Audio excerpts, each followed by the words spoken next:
So what's up mga guys, mga ma'am, mga sir. So maayong udto di ay no sa ato ang tanan. So niata karon sa Mount Bandilaan, no? Para makita nato ang kinatibuk-an sa isla, no?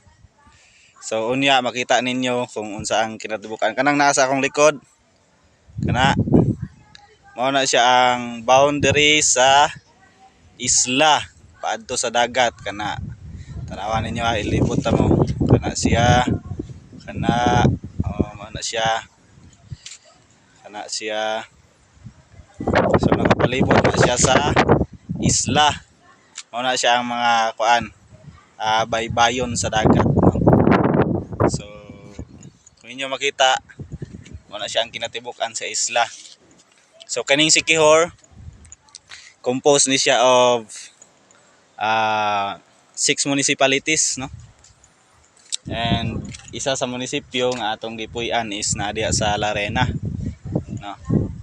And ang ilahang kuan, ang ilahang sentro or ang kuan gyud pinaka sentro nila is ang kuan ang municipality of Siquijor, mo nang ginatawag nga Siquijor. So 6 municipalities, namely Siquijor, Larena, Enrique Villanueva, which is nganlan nilag Talingting, Maria, Lassi ug San Juan. So mao na siya ang composition sa tibuok isla sa Siquijor, no?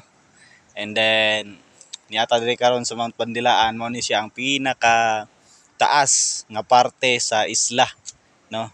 Which is naata diri sa tower karon, makita ninyo nang naay mga kuan, naay mga sitawag ana coral unsay tawag ana, basta kay coral na siya. So naata diri sa pinaka tuktok sa tower, no? Which is na diri sa pinaka 5th floor sa tower. So kung diri nga side makita na nimo ang kinatibuk-an sa isla, no?